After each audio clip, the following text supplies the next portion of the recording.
Bonsoir. Le projet est assez ambitieux. Il a permis de doter l'ensemble du territoire togolais d'un millier de bâtiments scolaires, y compris les écoles normales. Le PERI, projet éducation pour le renforcement institutionnel, est en pleine exécution dans le Cloto et le Hao. Le ministre d'enseignement primaire et secondaire y a fait un tour. C'est pour évaluer les différents chantiers. Il a été séduit par le dévouement des populations. Les travaux ont été exécutés dans une approche participative. Christine Petit-Kialoute.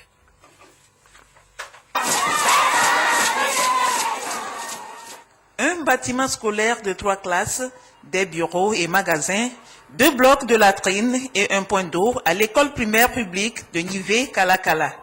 Avec Hotougli, Balimé Agwekonji et l'homme Nava, toujours dans le Cloto, et à Tchanvé, dans le Hao, ont bénéficié des mêmes infrastructures, fruits du projet éducation et renforcement institutionnel PERI. La réalisation de ces ouvrages en milieu urbain est assurée par AGETU Togo. En milieu rural, ce sont les populations elles-mêmes qui, à travers les comités de gestion des écoles primaires COGEP, conduisent les travaux selon l'approche communautaire.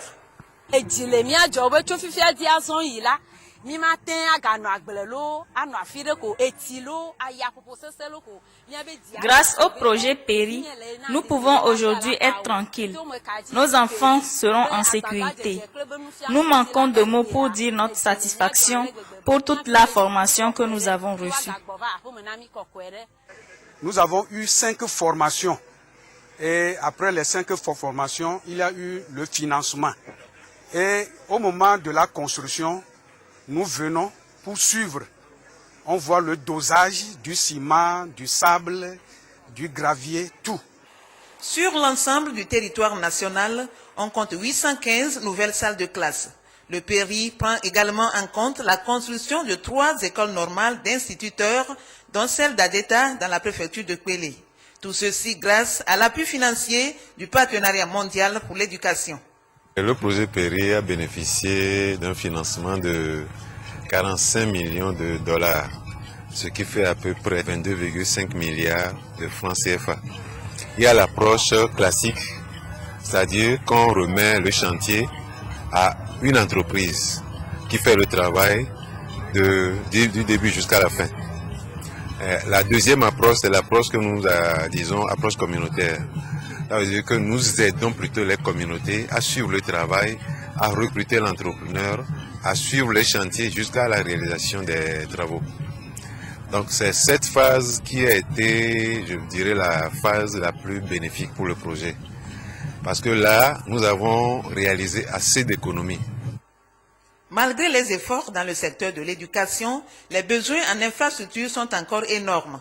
C'est pourquoi le gouvernement accorde une attention particulière à ce projet qui soutient le plan sectoriel de l'éducation, d'où la présence du ministre des Enseignements primaires et secondaires dans certaines localités bénéficiaires dans le Cloto, Kwélé et Hao pour apprécier l'état d'avancement des travaux. Nous avons vu donc ce que le PERI fait dans les villages les plus reculés.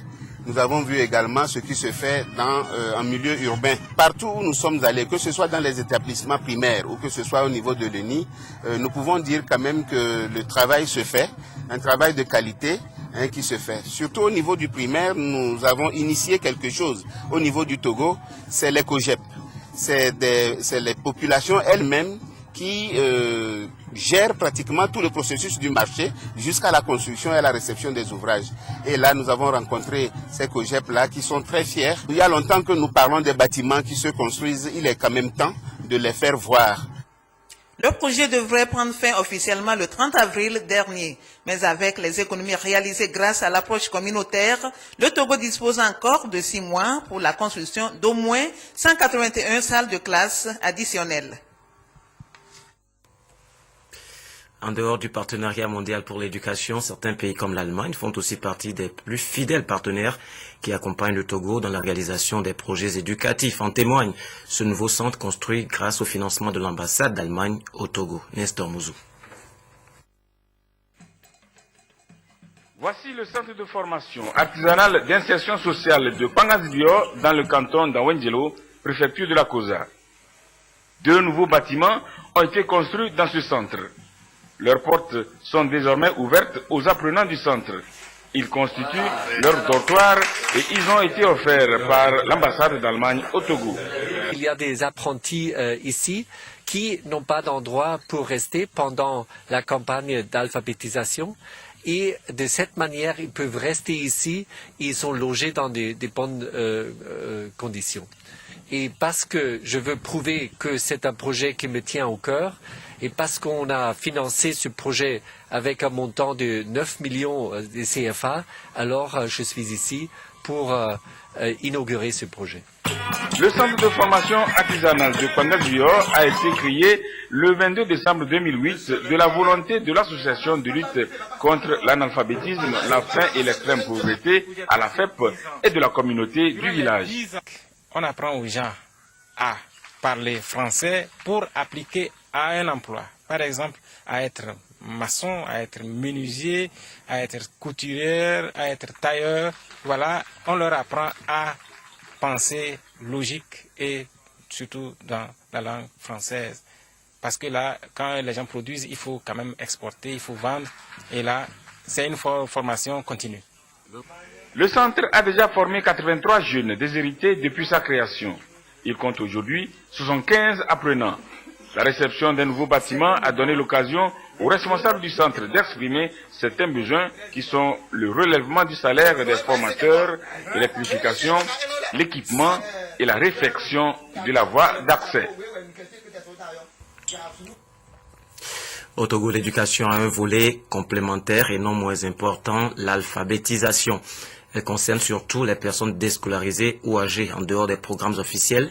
Certaines organisations de la société civile prennent aussi à bras le corps ce défi. C'est le cas des femmes de l'église adventiste du 7e jour qui, 9 mois durant, ont appris à leurs consoeurs des marchés d'Adétikopé et de Davier à lire, à écrire et à compter. Albertine Yakin, reportage.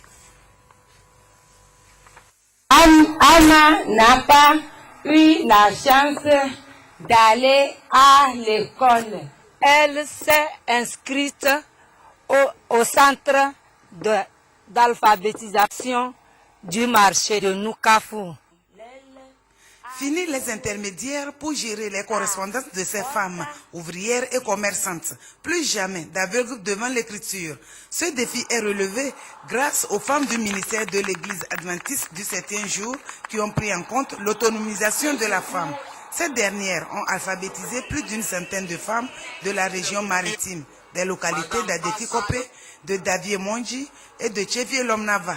À l'issue de la formation, les récipiendaires ont reçu chacune un diplôme. Avec cette école, ça m'a aidé beaucoup. Et quand mon enfant vient de l'école, je lui demande quel devoir on lui a donné. Et quand il me montre, je lui aide. Et mon mari est content de moi. Nous avons fait 9 mois pour les former. Et pendant ces 9 mois aussi, il y a des gens qui n'arrivent même pas à prononcer une syllabe. Donc il faut 2 ans, 3 ans avant qu'elle n'arrive à bien lire dans le syllabaire. Selon la responsable en charge du programme d'alphabétisation, cette initiative est une clé de développement et d'épanouissement de ces femmes.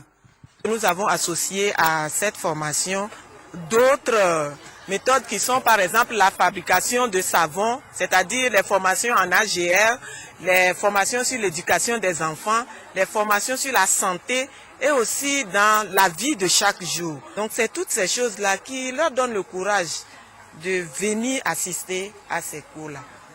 Mais dans l'organisation, nous avons vu que le problème n'était pas seulement au niveau de l'église, que ça s'étendait partout, sur tout le territoire. D'ailleurs, le gouvernement a fait des recherches dessus et nous savons un peu le résultat. Nous voulons exhorter ces femmes à mettre leurs enfants à l'école dès le bas âge, afin qu'on n'ait pas à lutter demain pour que les gens soient alphabétisés. Dans l'allégresse, les bénéficiaires du projet de formation chantent les bienfaits de la scolarité. Du côté du Parti Unir, on pense toujours aux plus démunis. Générosité manifestée à l'endroit des populations de Blita et Tchaoudjo, la marque Boudjoula. Ce don du Parti Unir est composé de 32 sacs de riz de 25 kg, des cartons d'huile, des pâtes alimentaires et des sardines. Il est destiné à l'orphelinat Caredo de Blita, entendez, centre d'accueil et de réinsertion des enfants déshérités et orphelins. La remise de ce don par l'honorable député Nyakouafré s'est déroulée en présence des autorités préfectorales. Nous ne faisons que de lui dire merci pour tout ce qu'il fait pour les enfants orphelins et enfants déshérités. Et nous le soutenons dans nos prières, car nous n'avons rien à lui donner en nos retours, si ce n'est pas la prière. Le centre d'accueil et de réinsertion des enfants déshérités et orphelins Caredo de Blita a à son sein 25 orphelins et c'est la deuxième fois que cet orphelinat reçoit un don du parti Union pour la République unie.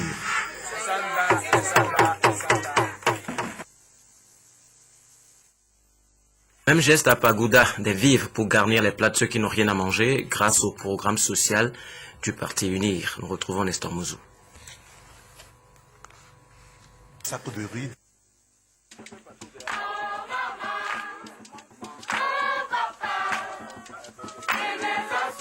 Du riz, des pâtes alimentaires, des boîtes de conserve et de l'huile. C'est la composition des vivres dont a bénéficié l'orphelinat de la bienheureuse mère Régine Potman de Pagoda, un centre tenu par les sœurs de la congrégation Sainte-Catherine. Le don a été fait par le parti Unir, Union pour la République. Ce don, c'est le chef de l'État, Forest Zimna Nyassimbe, qui a fait cela pour les orphelins. Et vous le savez bien, ce n'est pas le premier geste. Chaque année, il le fait. C'est pour concrétiser toujours l'objectif qu'il s'est visé. Pensez d'abord aux plus démunis et après les autres. Orphelins et responsables du centre sont touchés par cette action humanitaire. Nous les remercions sincèrement pour tout ce qu'ils ont fait pour nous. Et que Dieu les bénisse, que Dieu les donne une longue vie pour nous garder comme ça. Merci d'avoir pensé à nous les orphelins. Lorsqu'on est dans la joie, les mots manquent pour l'exprimer. Mais je voudrais tout simplement exprimer notre profonde gratitude au chef de l'État, parce qu'il ne ménage aucun effort pour venir en aide aux populations démunies. Le directeur de cabinet du Premier ministre Simfei Théopré et d'autres cadres du parti Unir, section Bina, se sont succédés pour exhorter les enfants de l'orphelinat Régine Potman de Pagoda à l'assiduité au travail en vue d'assurer la relève de demain. Cet orphelinat a ouvert ses portes en 2000. Il compte actuellement 29 pensionnaires sur place. D'autres sont placés dans des familles d'accueil. Haute formation politique, le NI, Gabriel Deséagnon et les siens poursuivent leur tournée de sensibilisation sur la promotion des valeurs citoyennes dans la perspective des échéances électorales futures. Petit à petit, l'oiseau fait son nid et petit à petit, bâtissons le Togo. C'est par ce slogan que les cadres du parti politique Le NI ont sensibilisé la population de Bassadi sur le bien fondé du vote. Ils ont exhorté leurs militants à plus de patience, de courage et de persévérance. Le thème, c'est vérité, engagement et justice sociale. Nous avons remarqué qu'aux dernières élections législatives, le taux de participation est très faible. Ce qui veut dire que le Togolais se désengage de l'affaire politique. Nous voulons les exhorter à leur expliquer que la seule et unique voie de changement de régime est le vote. Et que c'est par les élections que nous pourrions obtenir le changement que nous souhaitons. Après l'étape de Bassadi, cette campagne de sensibilisation va se poursuivre dans le Grand Lomé et prendra fin à l'intérieur du pays.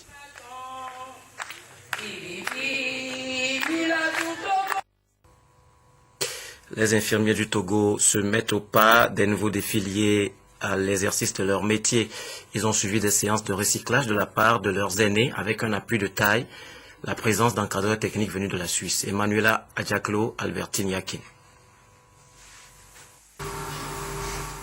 Le volet de la formation continue des infirmiers et infirmières d'État togolais, un vaste chantier de santé, constitue un apport pour plus de performance des acteurs sur le terrain. Ce processus permet aux professionnels de la santé d'améliorer davantage les soins donnés aux populations. Ces formations se feront sur un échantillonnage de 25 pour la première et ces 25, une fois de retour dans leur milieu respectif, devront faire la restitution à leurs collègues afin que les bénéfices qu'ils vont tirer de cette formation puissent être partagés à tous les autres collègues. Le comportement d'accueil en étant un exemple eux-mêmes d'abord à leur lieu de travail.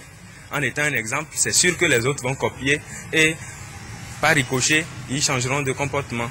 Mais ce qui est sûr, le contenu de la formation sera mis à leur disposition. Cette opportunité offerte aux prestataires des hôpitaux par leurs partenaires suisses s'inscrit dans la nouvelle politique de santé au Togo. On veut tous améliorer un système de santé pour que les patients profitent bien, et dans les pays de conditions difficiles, en l'occurrence en Afrique, presque partout en Afrique, surtout les thèmes qu'on a définis ensemble, en l'occurrence l'humanisation des soins, les questions d'éthique, y compris comment gérer des dispensaires, comment gérer les hôpitaux. Selon la représentante du ministère en charge de la santé, Dr Akpedje Nomenyo, le projet de formation va s'étendre sur plusieurs années. Elle a exhorté les professionnels à accompagner les efforts du gouvernement en améliorant les prestations en soins dans les structures sanitaires. Les participants à cette première session auront au programme 2 thèmes, à savoir le management, le leadership et l'humanisation des soins. Les sages-femmes ont défilé hier dans les rues aux côtés des femmes enceintes. C'est pour manifester leur bonne collaboration à la veille du 5 mai, journée de la sage-femme. Mais dans l'année, les femmes enceintes et les sages-femmes du Togo dans les rues pour annoncer la célébration le 5 mai prochain de la journée internationale de la sage-femme édition 2014. De l'esplanade du marché de Redranawe, elles ont parcouru le boulevard du Hao, prolongé de la rue des Hauts-Notiers. Après 1 kilomètre de marche, elles se montrent optimistes. Quelques gorgées d'eau et la marche se poursuit. Si c'est à Thierry, elle a géré. Je suis sûre. Vous n'avez pas déjà épuisé? Pourquoi? Non. Donc qu'est-ce que ça vous fait, la marche là? Ça me relaxe. Je suis relaxée. Ça me fait du bien. Ça fait du bien aussi au bébé. Puisque je suis presque à terme, je pense que ça va me faire beaucoup de bien. Ensemble, elles s'engagent à corriger les relations parfois conflictuelles qui surviennent avant et pendant l'accouchement. Je lance appel à toutes les sages-femmes du Togo, à tous les écarts des femmes enceintes, d'être patientes envers nous. Beaucoup de patience et beaucoup de courage. Puisque sans la patience, des fois on vient à l'hôpital avec tous les problèmes de la maison, tu es obligé d'agresser la sage-femme. De là, elle aussi, tant qu'elle n'a pas la patience, ça s'enflamme. Nous-mêmes, nous en avons assez du mauvais visage qu'on nous prête. La marche de ce matin voudrait rétablir la confiance mutuelle entre les femmes enceintes et les sages-femmes. Du 3 au 11 mai, l'association des sages-femmes du Togo, Azafeto et ses partenaires vont échanger autour du thème « Les sages-femmes changent le monde, une famille à la fois ». Des échanges qui se dérouleront au cours des conférences débats, des formations, des consultations gratuites de dépistage du cancer du col de l'utérus et des seins, suivis de la planification familiale. Un reportage de Robert Potogbe présenté par Carmen Madjé à Kakbo. En Côte d'Ivoire, c'est avec des pick-up équipés d'insecticides et de pulvérisateurs que les équipes de santé aspergent les coins de la capitale pour prévenir le paludisme. 10 communes d'Abidjan sont ciblées par cette opération. Sirène hurlante, nuages d'insecticides, le pick-up de la lutte contre le paludisme sillonne les rues de Koumassi. C'est la première étape d'une vaste opération de démoustication. La saison des pluies vient de commencer et les moustiques se multiplient à vitesse grand V. Ça va faire du bien à la population parce que quand il pleut, les eaux usées là, les eaux que vous voyez comme ça là, voilà, c'est ce qui crée les moustiques. Avoir les moustiques, on ne peut pas dormir. Les habitants ont été priés d'ouvrir leurs fenêtres pour laisser passer l'anti-moustique. Objectif, détruire les lieux de reproduction qui se nichent dans la moindre eau stagnante. Dans ce quartier populaire, le paludisme est très présent. Alors tout ce qui permet de lutter contre ce qui le transmet est bien accueilli, même par ceux que la fumigation a surpris en plein repas. C'est une opération qui vient à propos. Parce que dans ce quartier, c'est un quartier infecté par les moustiques. Donc, d'une part, je vous félicite. Mais de l'autre, il faudrait, au prime abord, avertir la population afin qu'on soit en garde. L'opération va durer 3 mois dans tout le pays. À Abidjan, l'ensemble des 10 communes est concerné, y compris les quartiers chics où il n'y a pas de problème d'insalubrité.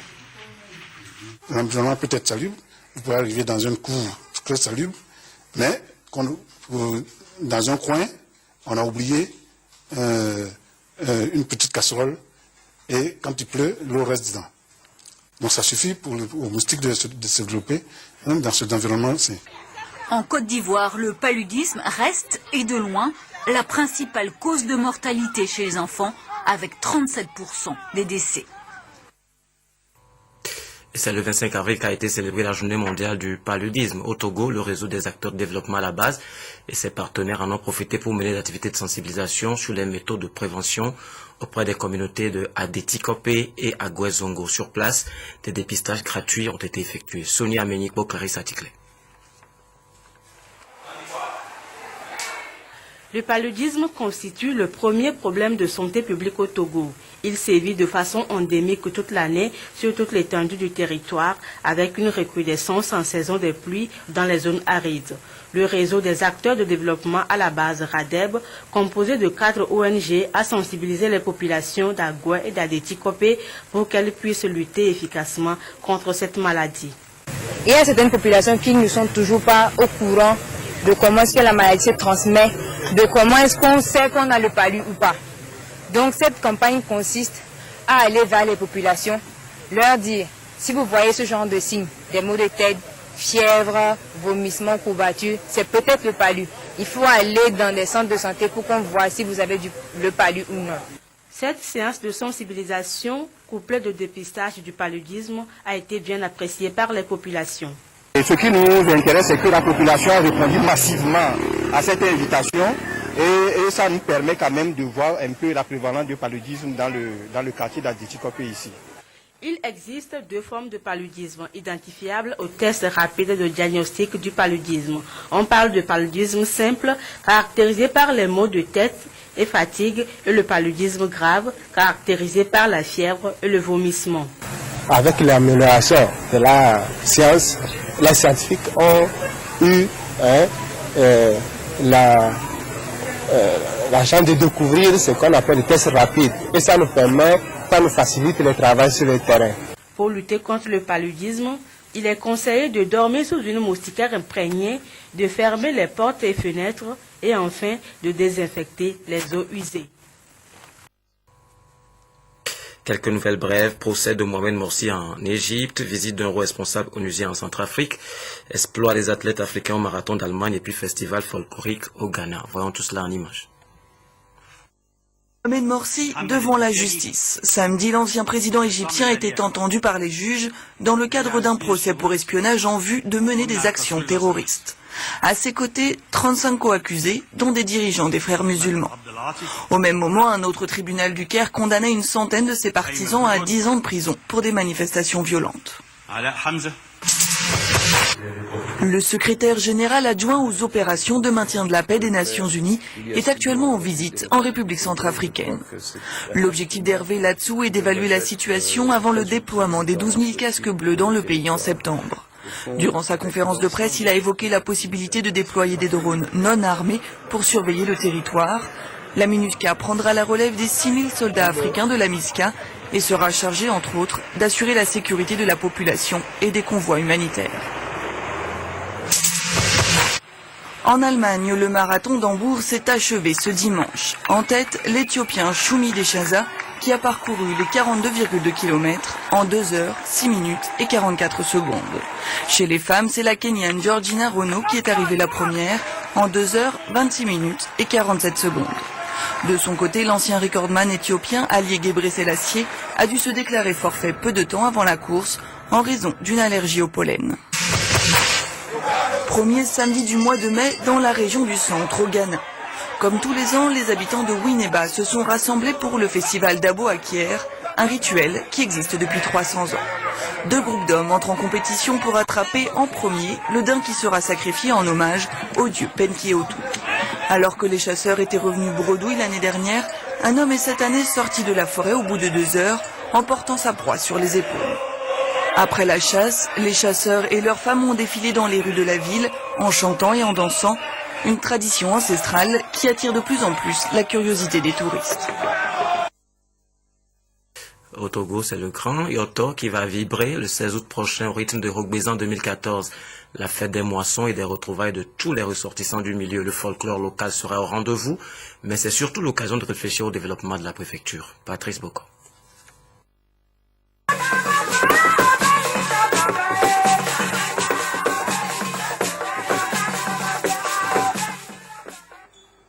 L'apothéose de la 30e édition 2014 de la fête Rogbezan dans le Yoto est fixée au 16 août 2014 à Tablibo. Les festivités de cette année se dérouleront autour des séminaires ateliers sur le développement communautaire de la préfecture. Il va y avoir une journée de réflexion sur la sécurité où les différentes composantes de la population vont se retrouver ensemble avec les forces de l'ordre, les chefs de canton, les émigrants, les transporteurs pour réfléchir ensemble sur le développement de la préfecture. Il va y avoir également des journées de réflexion sur le développement des cantons. Notre souhait, c'est qu'il faille mettre au niveau de chaque canton une structure de base très spécialisée en matière de développement. Nous avons également pensé faire des séances de travail avec le ministère des Mines pour voir, mais est-ce que les ressources minières de Yoto, comment cela profite vraiment à la préfecture conformément au code minier. Pour une bonne réussite de cette 30e édition, un appel est lancé à toutes les filles et fils de Yoto. C'est une fête apolitique. Donc, je lance un appel solennel encore pour tous les partis politiques que la fête traditionnelle Rogbezan n'est pas une fête politique. C'est une fête de retrouvailles, une fête de famille, de développement. Rogbezan 2014, c'est aussi la fraternité, la solidarité et l'union de tous les fils de Yoto dans un sursaut d'orgueil pour l'intérêt général des populations. Rendez-vous est pris donc pour le 16 août 2014 à Tabligo. Les journalistes étaient sur scène hier pour la 3e édition du Thé des médias. Pour une fois, ils ne couvraient pas l'événement, mais étaient plutôt les vedettes de la soirée pour un défilé de mode. Découvrez l'autre talent des journalistes togolais avec Désiré Dagbovi et Christine Petit-Kelouté.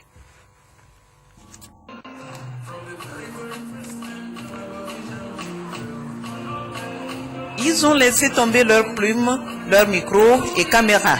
Les professionnels de la communication se sont donné rendez-vous pour la 3e édition du Thé des médias.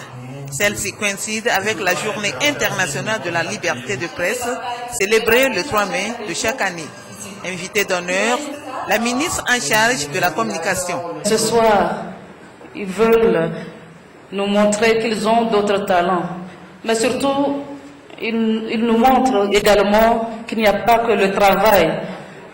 Ils passent leur temps à courir, à chercher l'information, à nous informer. Une fois dans l'année, on peut leur concéder de faire une petite pause pour s'amuser.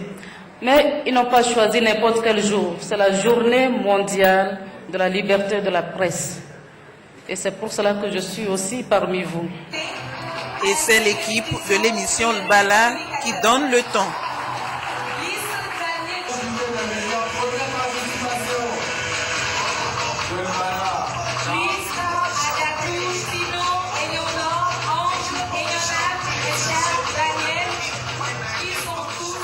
Vous avez vu un peu ce qui s'est passé. Il y avait une super ambiance dans la salle. On s'attendait à tout sauf à ce show qui a été présenté par les journalistes tout à l'heure. Ceci dénote de la réelle volonté des hommes de médias de faire une pause récréative chaque année pour partager tous ces instants de bonheur et de plaisir avec leur public.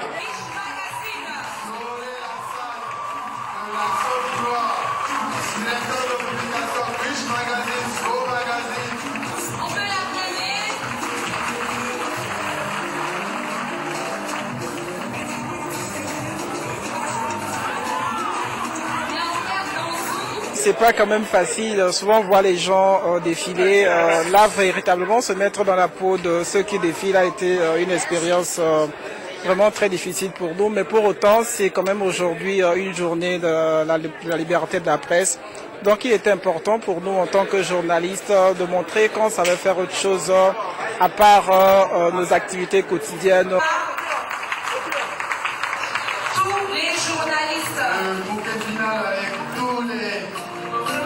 J'ai trouvé que c'était une très bonne idée et ça renforce la convivialité entre les hommes des médias. Et ça, c'est une très très bonne chose. Je crois que c'est une initiative. Je ne dirais pas que je vais exporter, mais on va s'en inspirer peut-être pour faire quelque chose aussi à Abidjan. Défilé de mode, karaoké sont entre autres les temps forts de cette 3e édition des médias.